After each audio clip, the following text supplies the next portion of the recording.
Ho, ho, ho, ho. You didn't see that coming, Jamie, with my red sweater? No. Welcome, everybody, to the Mileson Points Report. This is 38, the episode number 38 of our webcast.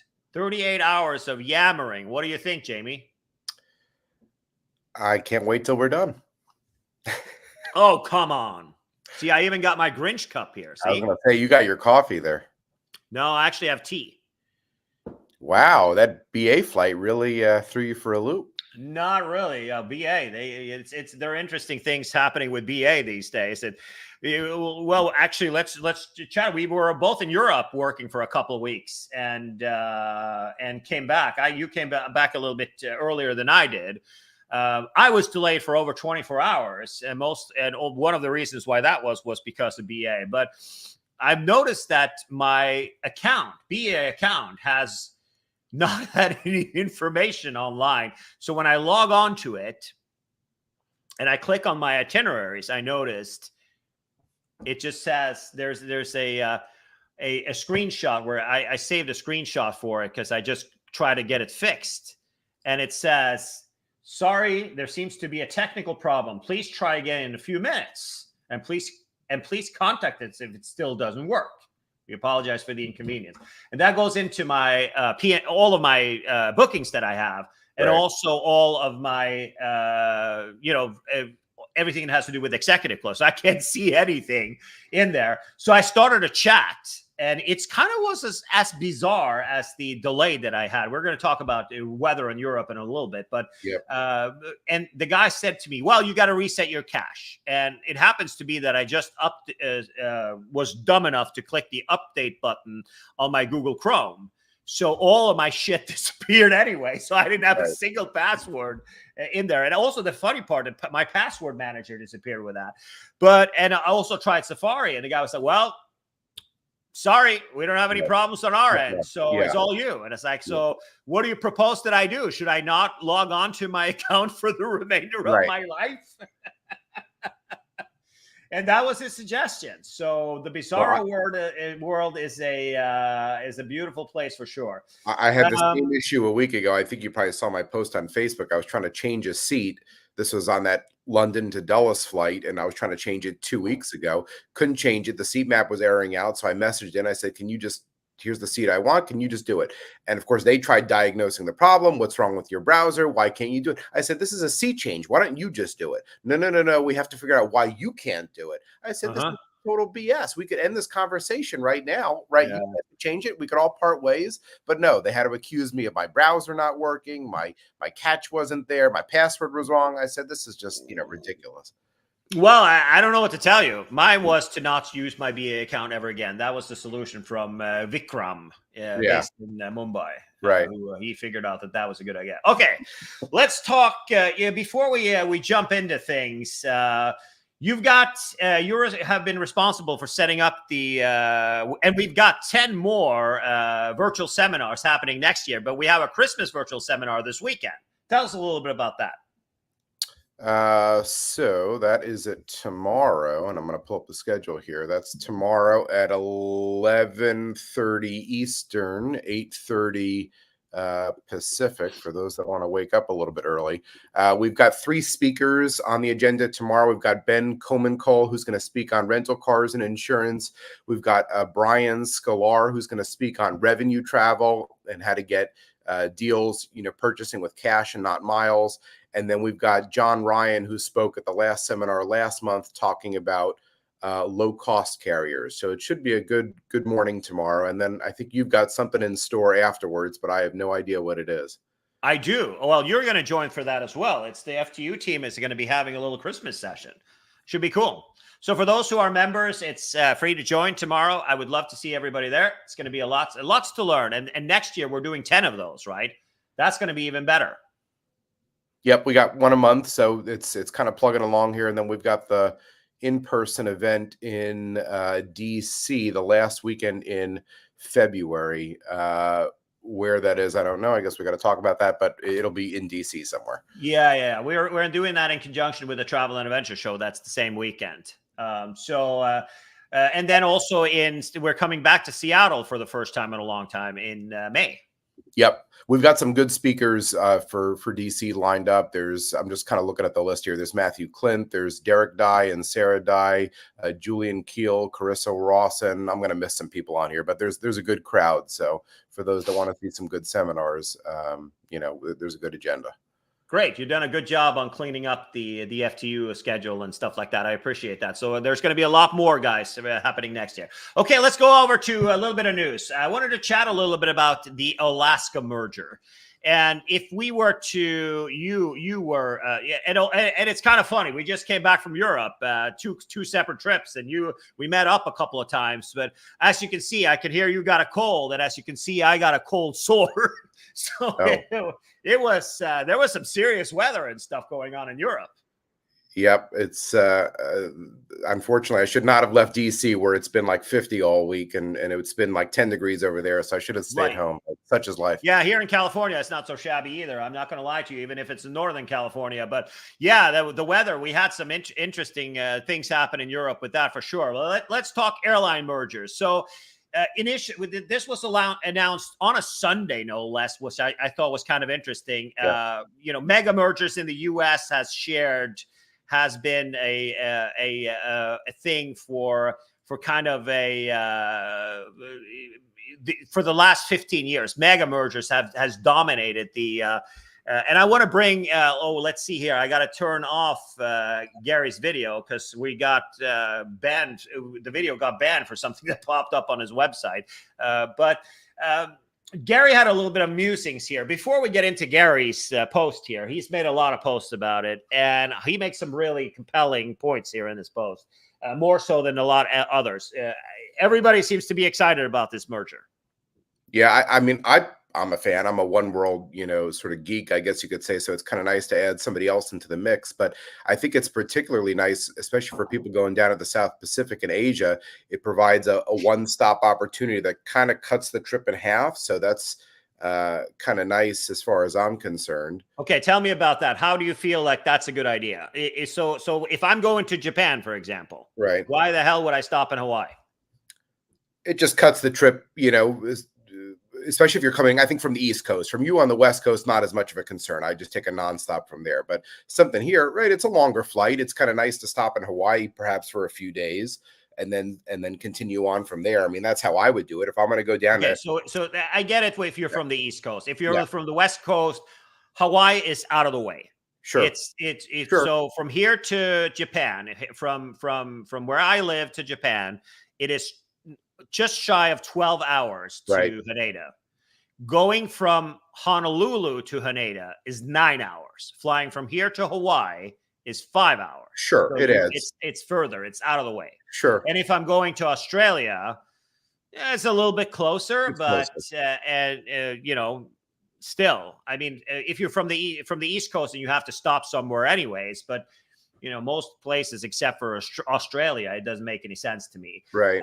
But let's look at let's talk about fleet first. Okay. So Alaska, they've gobbled up an airline before. They gobbled up Virgin America. And how do you think that went? I wasn't a huge flyer Virgin America, so I can't comment too much on their product and service, but from everything I've read, people were diehard loyalists for Virgin America and pissed once Alaska came in and swallowed up the planes and the product and everything and obviously converted it all to Alaska. So the big fear now is, of course, that's going to happen with Hawaiian, although they have made the forward statement to say, no, we're going to keep both brands, which that's an interesting tactic. I don't know how long that's going to last, but I'm sure that was integral to even getting Hawaiian to agree to this. Right. Okay. So the only thing that's left of Virgin America are the slots in routes, some of the routes, few of the routes that they had. So they kind of got a foothold in California like Virgin did. They kind of got a foothold in San Francisco. Wouldn't call it a substantial foothold. Right. Virgin was a premium product, like you said. I mean, for sure, they were definitely a premium product. but they were also they had a seat that was better than what Alaska has, right? And what happened to it, I don't remember word by word what happened, but they sure knew there's nothing left. They got rid of all of the Airbuses. They had Airbus 321s that they had plans to do something with. They had tons of Airbus 320s, all gone. Yep. Every single plane is gone. Nothing is left of what was that. And for the routes, it's there. Alaska was in the market, in the mix anyway. So I wouldn't say there's nothing left. Right. Sure. So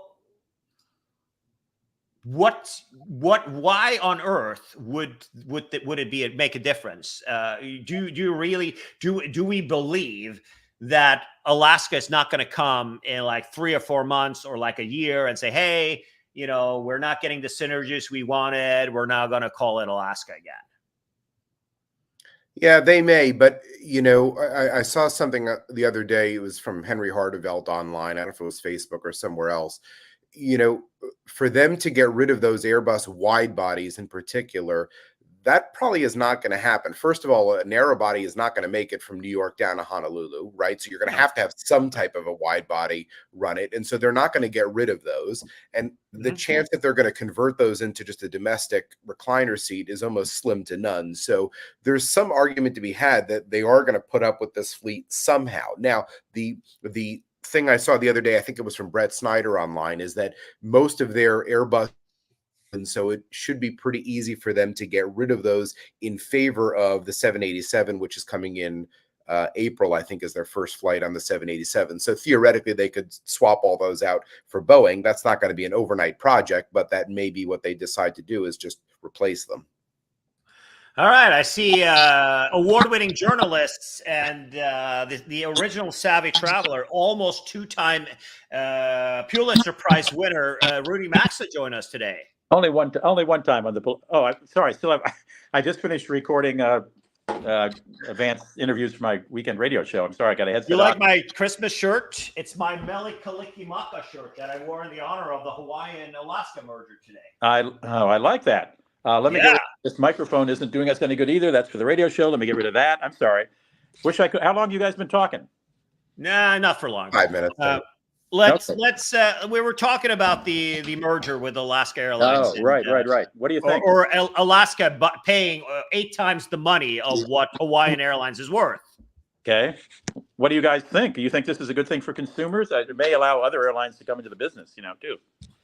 Mega mergers are, personally, I am anti-merger. I know mega mergers. The mergers in the United States are not good for the consumers. I will say that the only pendula we have here is Southwest. Southwest is such a powerful carrier, and I was just telling that before we went live, that they don't give a shit anything that happens in the market. Southwest is doing their own thing, and they usually win. Right. They win all the battles that they set out to fight. That's one of the reasons why Hawaiian is weaker than they've been in a long time, is because Hawaiian has Southwest is flying and a very interesting loop of flights. They originate, for example, in San Diego. A crew originates. Nobody's based in Hawaii. Not a single person works for Southwest in Hawaii. So they have a base in San Diego. They fly out to the islands. They fly back and forth between islands for a week, and then they fly back to San Diego. That's how they do. They don't have planes even based there, which is, I find, even more interesting. So but that's kind of Hawaiian killed Aloha back in the days. And Rudy, you're old enough to remember Aloha, right? I remember a lot of airlines. I'm real old. Right, there you go. Yeah. So the Wright brothers, did you know them personally? Oh, well, we were close. Yeah, I told them it wasn't going to work. I was the guy who was the naysayer, and damn, they didn't get it off the ground there for a few minutes. Yeah, right. Well, sometimes people do weird things, like pay your way to ambassador at Marriott. That's a strange thing to do. Hey, listen, I knew Icarus when he flew too close to the sun. I helped him on that. I told him, don't go too close to the sun now. And he did. And he collapsed. Yeah. And when it comes to, as you could see also, you missed the beginning here. I have cold sore on my lips, and Jamie's got a cold from the European storms of 10 degrees. And yeah, it puts you to shame, Rudy, in Minneapolis. I think the weather over there beats you. It's 50 degrees here today. Somehow I missed this part about all that snowstorm you guys encountered in Vienna and Munich and Zurich. I missed the whole thing. And my kids, as you know, my daughter and granddaughters live in England and France. But I don't know. I just never knew it until I talked to both of you yesterday. Yeah.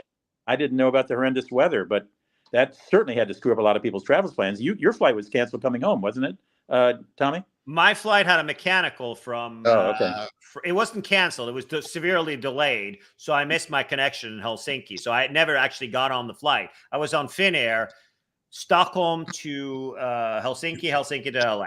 That was my flight. So that wasn't weather. Weather was the earlier week. The weather was the next one. It was Heathrow, according to BA. But I'm going to call BA was like a mess. Oh my goodness. It was just unbelievable. So I was rebooked to them according to what the pilot or the captain said between Stockholm and Heathrow, where we were delayed almost 3 hours. So I missed the last flight to California. I can't believe that there's like 7 or 8 flights to LA with Oneworld now. That's crazy. So not 7. Hang on. 7. 4 on BA and 3 or 4 on American and 3 or 4 on BA. It was like a flight almost every hour and a half throughout the day. Between London and LA? Between London and LA? Yeah. Wow. The schedule is crazy. So Melinda was there. She was not there for work. She was over. We were visiting family. So she was in Europe as well. And she flew the same morning. She left at 7 a.m. and her flight was at 7. My flight was like at 1 to go to Helsinki. And then she was just going to go home. The reason why we were split up is because I bought my ticket a long time ago. She bought her ticket later to go visit family, right? So she sat on the tarmac in Stockholm for 2 hours for the first flight in the morning. And the reason why there were freezing fog at Heathrow. And what they've done was they held back flights and they canceled flights. And it turned out that there was no freezing fog. So it's all for nothing. So I wonder how that puts you in the EU 261 situation. Right. I don't know what, the fine details on that, but I got to tell you, Thanksgiving travel in America, which I did, I traveled between Minneapolis and New York for Thanksgiving, was flawless. I mean, it sounds like Europe was like an American holiday weekend. How much? So it's the record snowfall, Jamie, for Munich for the last 127 years or something. I mean, I heard 17 inches, but then Inga said it was like 22 or 24 inches. Oh my goodness! In a day, in one freaking day, it was unbelievable. I mean, and it's a record for like over 100 years. It was brutal. It was absolutely brutal. What can I tell you? But to move on with this merger, I wanted to show you. We already started until we did the intro here again. Let me. I got it. Just looks like I have to start it again here. Share screen. Okay, here we go. So Gary is making an argument here that Hawaiian has said Alaska has said that they're going to keep the brand separate. They're going to maintain Hawaiian as the brand. I don't believe it. I think that they're going to do it in the beginning, and they're kind of trying to get the politicians in Hawaii to kind of buy into this stuff, right?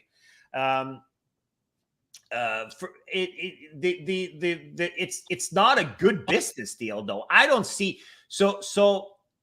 let's skip the whole passenger thing, because that has been the reason why I found this article kind of interesting is that there is no upside for Alaska to purchase a loser like Hawaiian, because they are paying 8 times the money than what Hawaiian is worth. Wasn't it like $15 for share price or $8 or some ridiculous amount over the share price? I looked it up the day it happened, but I can't remember it. But it was a lot of money over they are buying this. They're grossly overpaying for it. And like you said, the market seems to agree. So, this is a few days, 2 or 3 days ago, the shares dropped significantly. Like, yeah, for Alaska and Hawaiian. Yeah, right. Right. So I think that looking back at the previous merger or acquisition that Alaska did, which was Virgin Atlantic, it was not a winner. It was definitely not a winner. When you think about it, though, we were talking about routes before. Alaska doesn't have great connectivity on the West Coast. American bailed out of Seattle, right? They're not doing the India flight. They're not doing the London flight anymore. So they bailed there. In LA, they've got next to nothing. I mean, maybe a London, maybe a Sydney. I don't know what else there is, but it's pretty slim. Maybe that's their strategy, is to push it into Hawaii to have a good international connectivity. But the market in Jamie, for the market is like, the market in Alaska is kind of limited. No, I mean in Seattle is kind of limited. Delta is not able to succeed in making it an international base either. No, although they just added the way that the market in Seattle kind of works is that it's foreign carriers flying one flight or two flights in per day from their hub to pick up passengers and fly them to Europe or to Asia. That's the way it's kind of always been. United had some overseas flight, wasn't successful. American gave it a shot with the late London flight. And I think they have 2 flights a day, didn't they? Yeah, but they've nixed it now. There's nothing. They nixed it and they're gone. And Delta also is struggling with their international flights from Seattle. So for me, that doesn't make sense at all. I mean, that it doesn't. And if they were to succeed, if they branded Alaska, Hawaiian to Alaska instead, so the whole market, people in Seattle love Alaska Airlines. It's their hometown airline. Right. Even if it's not, it really truly is. Their headquarters is there. Right. And the vast majority, it's their main hub, right? Mm-hmm. And if they were to succeed doing long haul from there on their own metal, which is something that they've still cleared away from. And also, if you're going to fly with Alaska, anywhere they fly 7-8 hours on a 737 MAX, their product is not. I am more comfortable in this chair than you will be on Alaska on any overnight flight. So Hawaiian has some 330s. They've started implementing a new product that's pretty decent. They have 787 coming to deliver. So 787, Alaska has always been hardcore Boeing. They nixed and nuked all of the Airbuses that Virgin America had, right? Yeah. So they're now a pure Boeing fleet again. And they're now going to get but Alaska has gone. No, I mean Hawaiian has gone in a different direction. They're using 321 Neos to fly between the islands and the West Coast, which has a better first class product than Alaska has. They have more legroom on those planes, much more legroom. Don't they have footrests also on those? On the Alaska? No, on the Hawaiian 321s. I believe so. Let me look it up a little bit. I mean, but Alaska is not really a carrier that for that, that's a much bigger implication than spending close to $2 billion on an acquisition. That's a strategy thing. Starting to look and meddle in the long haul. I don't know. So Hawaiian has kind of been, they're not making, it's not a successful business, man. It's not an airline that's rocking and rolling. Right. So to me, it's like, like Gary's making a hard point. Should they just buy something just to buy something? And he says, Alaska should stop thinking like an airline. Yeah. Hawaiian is cheap relative to other airline deals, but that's for a reason. It's a money loser. Alaska may need to grow, but the mistake is to engage in an airline thinking rather than an economic thinking. Sure, there isn't much left to buy in the U.S., and certainly that stands a chance of passing muster with the current administration, which seems bent on making sure small airlines stay small to prevent competition with Delta. So at the end, is this going to go through? I think it'll go through. I think it's okay. All of those mega mergers that we saw, Delta and Northwest, Alaska, no, I mean, U.S. Airways and American and Continental and United all went. It was Obama that was president when all those happened. So I don't see this being an issue coming through. I think it'll go through. All right. What else you guys got on news? We have we're talking a little bit about the White House, who has signed a couple of big checks this week. Yeah. Well, maybe in my lifetime, I hope. So the grants that was where our Department of Transportation Secretary Pete Buttigieg signed this week. It's $3.1 billion to California High-Speed Rail, $3 billion to Brightline West, $1 billion to the North Carolina S Line. What is that? I've never heard of that one. Jamie, maybe you look it up a little bit. I'll look it up. $729 million to the Potomac Long Bridge in Virginia. You know anything about? Do we know what that is? No. I think isn't that from Richmond down towards North Carolina or something? Yeah, and $144 million from the Harrisburg to Pittsburgh upgrades. That's that's in addition to.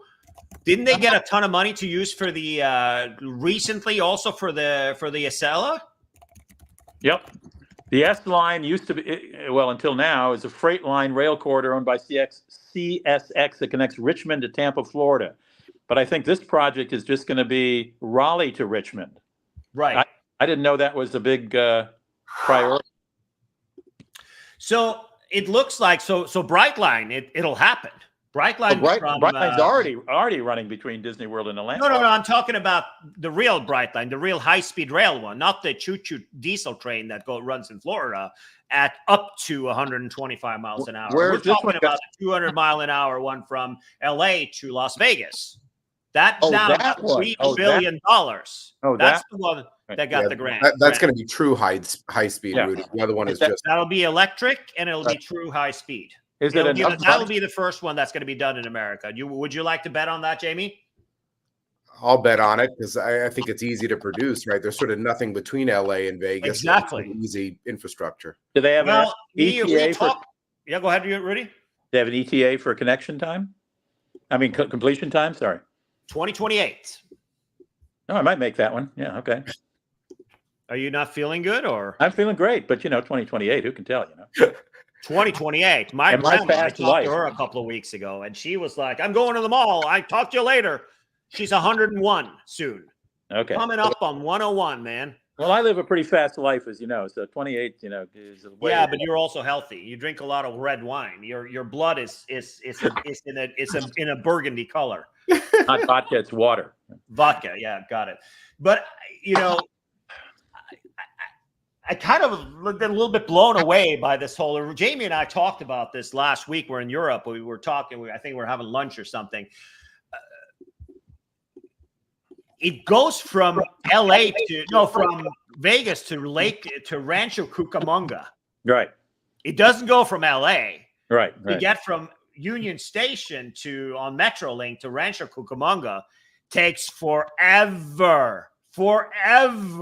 Yeah. And it also the frequency around that is very, very, very little. Can you drive? Is it an easy drive from LA? Do you know? I've never driven it. I don't know. 5 hours. 5 hours? Yeah, it's a drive. It's a haul. But I mean, from and here it won't be long at all because and the way that they're building railroad here is actually smart, right? Compared to they're building most of the railroad is bit in the median between the highway, right? So you have the two lanes, and then in the middle they're building the high-speed rail. Well, I presume they hope to connect with LA at some point, the city of LA. Maybe. So from Rancho Cucamonga, it is 3 hours and 37 minutes. How long it is to drive. So it'll cut back. It'll be it's just about a little shy of 2 hours. So it'll cut the time down by an hour and 40 minutes. It'll be faster, an hour and 40 minutes faster than it is now. Yeah, but then again, but you can fly. I mean, if you're in LA, you might as well just fly there. 25 minutes or whatever it takes, half an hour. Yeah, but you got to get to the airport also. You got to get to Rancho Cucamonga there. Yeah, so Union Station, so Rancho Cucamonga is actually, I thought it was going to be connected, Jamie. Didn't you hear anything about that? It was going to be connected to Ontario Airport. Yeah, it is. It'll be the station, Rancho Cucamonga Station will be right on Ontario Airport. So you can take the train from Vegas right into Ontario Airport. That's where the station will be. So that's kind of interesting, but it is 40 miles or 38 miles from to downtown LA. Where? From Ontario Airport? Correct. Oh, well, that's not too bad. But is it going all the way to Ontario Airport now? Yes, it will be connected to Ontario Airport by a little like a people mover train, like the ones they have at O'Hare. Well, you just said it was like a 3-hour drive or something, or a 5-hour drive from LA to Rancho Cucamonga. No. It's like 45 minutes from downtown LA. But you have to realize, if you look at the map in front of us, if we were to look at a map from where it is extremely much closer to get down to Anaheim and to get down to Santa Ana than it is to get to downtown LA. Okay. All right. Because it's right north of that, right? All right. Is this enough money to complete it? No, or does the state have to put in more money? It's a private company, so there'll be enough. And speaking of, if we go to the next thing where we wanted to talk a little bit about is the California high-speed rail. And I got to tell you, if they have the money, I think they could finish it in 7 years. I mean, I looked at this video here. I'm just going to put it up on the screen. If we're not going to watch the whole thing, we're going to watch a couple of minutes of it. So when you say finish, let's just play the video for a couple of minutes here. Wait, when you say finish, what do you mean? San Francisco to LA? Yes. If they had the money, they would finish it in 7 years. I am 100% positive about that. Yes. Okay. What do we got here? Let's watch the video for the update for the fall.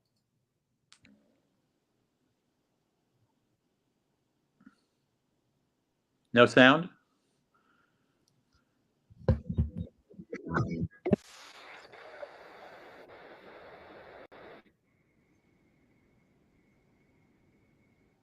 I presume there's a computer simulation here. Can't you hear it? Yeah, probably.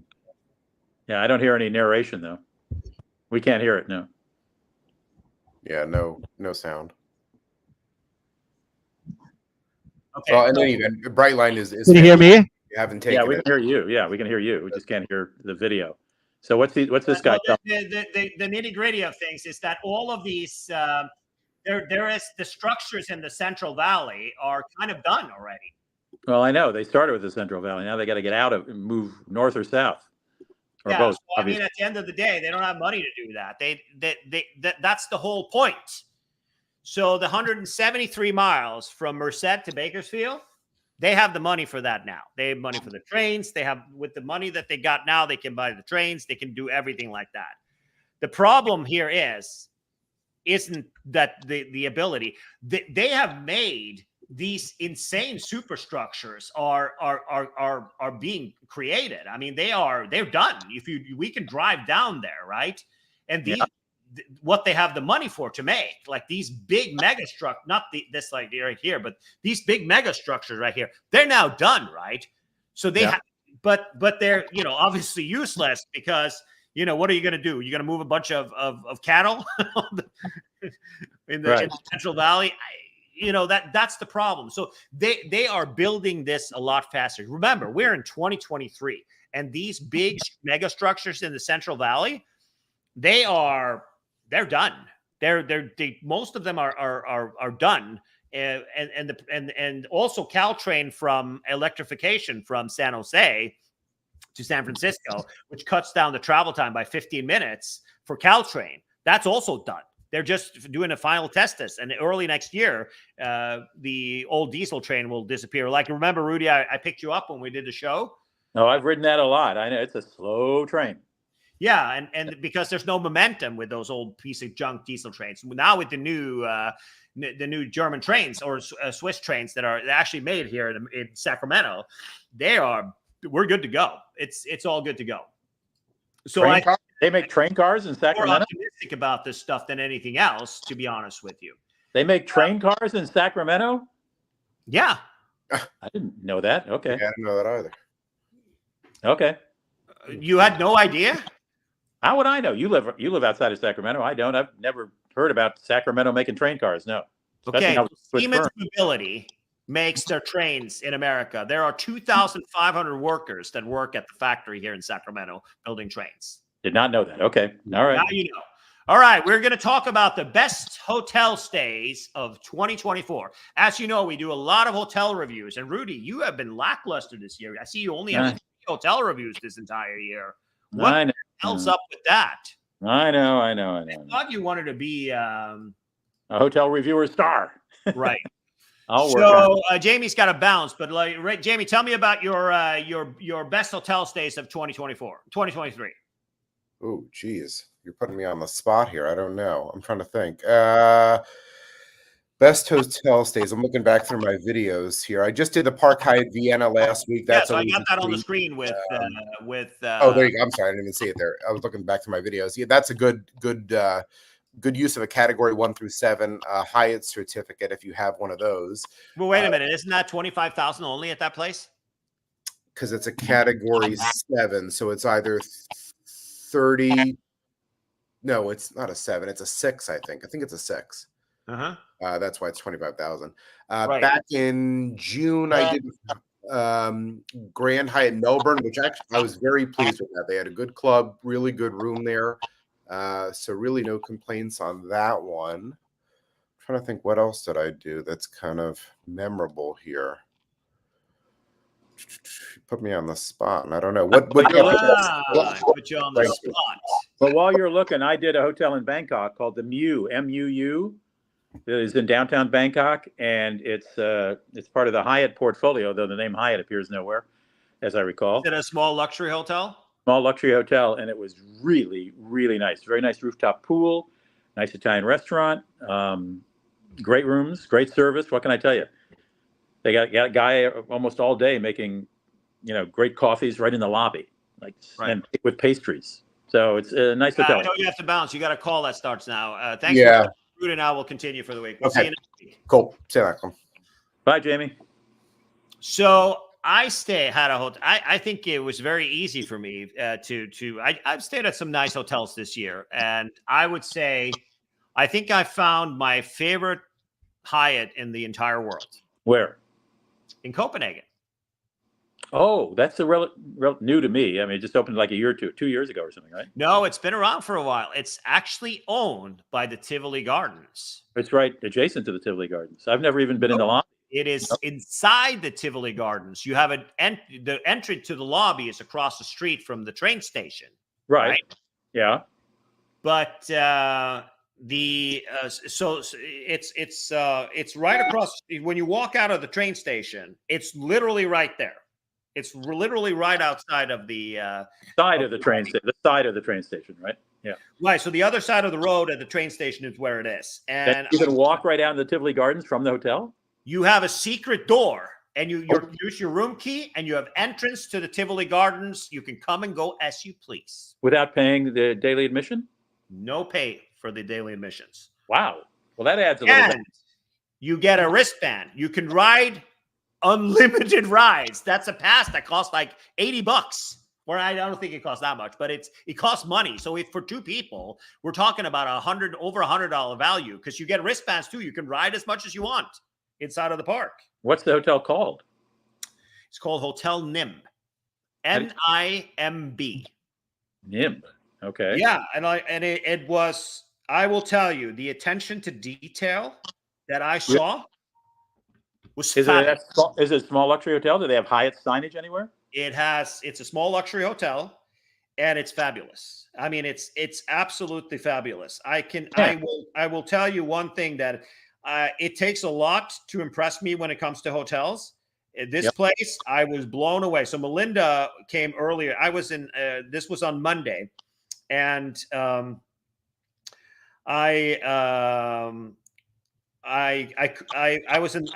we were in Oslo for the weekend visiting my brother, and we got there on Monday. I went to London for a day trip, and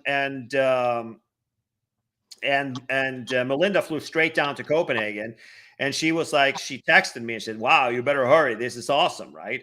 And sure as hell it was. And when I say attention to details, first of all, it's got 39 rooms. Okay. Small hotel. 39 rooms. That is not a lot of rooms, right? Huh? So that was the first winner. And I got a couple of pictures here I wanted to share. What's the average room rate right now? Approximately. I would say somewhere in the neighborhood of $800 to $1,200 a night. Yeah.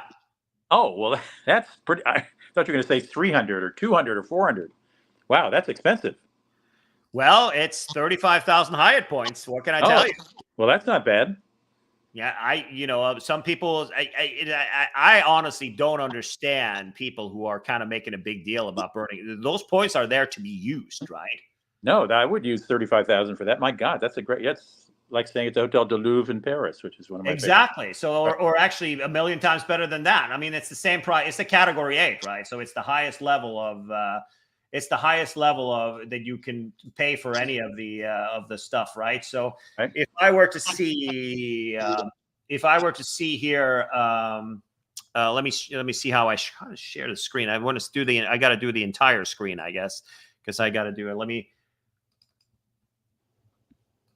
So let's see, percent. Yeah, I got too much shit on my screen here to show the whole world. If I pull it like that, maybe. There we go. We can do that. So it'll be here and there. So this is the view from my window right there.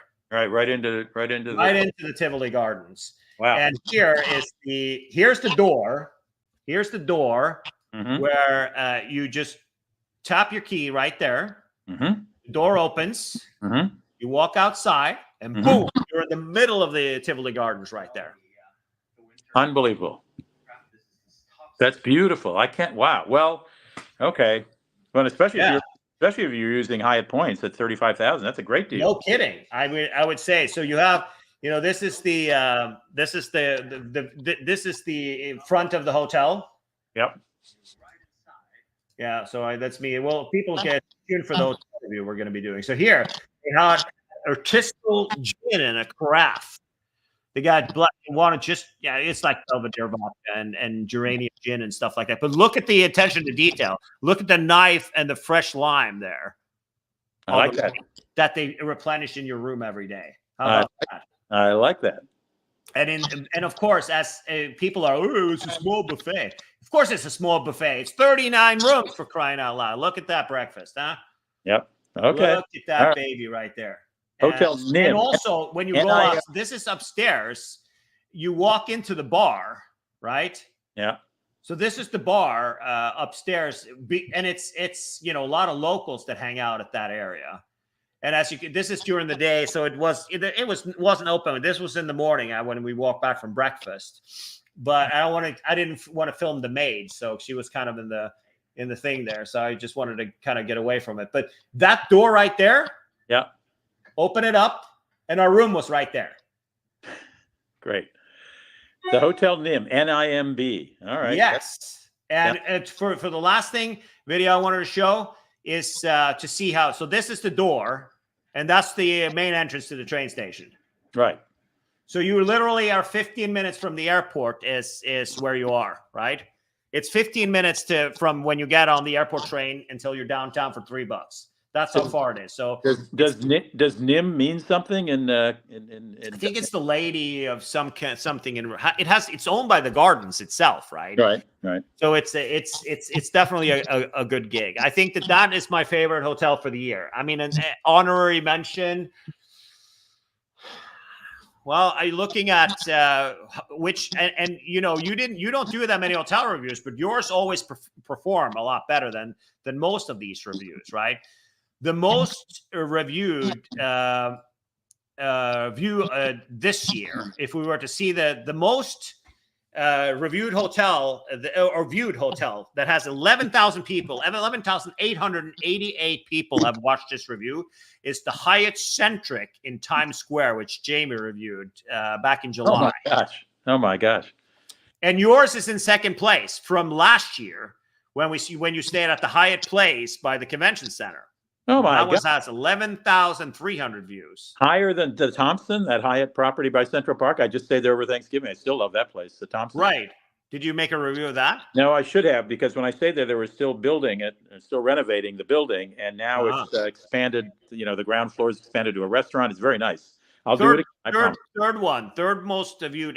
It's popular. New York hotels are by far the most viewed on our YouTube channel. Really? Sheraton, New York, Times Square, the old Sheraton, the tall building that's there. It's a real shithole. Yes. It's third most reviewed hotel at 5,972. And then you were again in third place. You did the Hyatt Place, New York, and then in the Hotel du Louvre, which you reviewed in August for 5,413 views on that. In Paris. That's nice. That's a nice hotel. Good. Right. And then for the most viewed for this year, and by far that was for this year, is the Grand Central Hyatt, which is another loser of a hotel in New York. The one that Donald Trump used to own. Yes, exactly. Oh my That God. one was almost 5,000. And then your review again, the Thompson Central Park, the old one, when it was a little bit of construction going on. Right. With that, they weren't done. You were there right after they opened, right? I was. Yes. Yes. So this was from April of 22, and it has 4,494 views this year. Okay. So, Have you put up a review of the NIM, the Hotel NIM in Copenhagen? not yet. I literally landed 24 hours late. I landed last night. So we have about 30, 40 new hotel reviews. We're actually now on the FTU channel. We are at 236 reviews in the last 2 years. Oh my gosh. Okay. That is a lot of hotel reviews. It is. It is. And so I think that looking at the ones that are from the ones that we stayed at this year, I would say that honorable mention, we've stayed at the Westin London City. It's a little bit boring. The Blackfriar new redemption opportunity in London. And also, I did not know how convenient that is. You remember I met you for lunch by that Hyatt. Right by the train station. I came in from Brighton with no problem. Exactly. And so you can go to the Blackfriars station and you can go to Gatwick in half an hour. Right. And Brighton. I had no idea. So Yeah. I was there on Monday this week. I flew in from Copenhagen. No, I mean from Oslo, and then I flew to Copenhagen after. Flew into Gatwick on Norwegian, because Norwegian is the first flight out in the morning from Oslo. Landed, hopped on the Thames Link, right? It stops at London Bridge. This was where I was going, which is the station before the Blackfriar. Big station, big new station, right? And I had a meeting with Collinson right next to that station. I was like, and I looked at the map. I was like, is that really the Blackfriars station? And it sure as hell was. So, I mean, at the end of the day, if you're flying out of Heathrow, it might not be the most convenient. But also, Blackfriars goes to St. Pancras. It's 3 stops from there. So you can go to that station and take the Thameslink instead of taking the subway. And the Thameslink is faster. It's nicer. And also, you don't have to go, into the core of the earth like you have to do on some of the subway stations, right? Right. So that was an honorable mention of the year. I think the Maida Vale. Have you stayed at that hotel in London, Rudy? No, I don't know it. So it's Maida Vale is like north of Edgware. Is that one word or 2 words? Maida Vale is 2 words. Maida Vale. Yeah. So if you were to say it's close to Paddington Station, so Edgware Road goes kind of up there towards Paddington, where all the Middle Eastern places are. How do you spell Vale? A-V-A-I-L? Maida Vale. V-A-L-E. Oh, Maida. How do you spell Maida? Like a maiden. Maida. Oh, M-A-I-D-A. V-A-I-L. Right. V-A-L-E. Not Vale. Oh, Vale. Hotel. V-A-L-E. That's how you spell it. Got it. I'm looking it up. And online. it usually has been a get out of jail free card hotel, meaning that if everything is sold out in London, that place will be always cheap.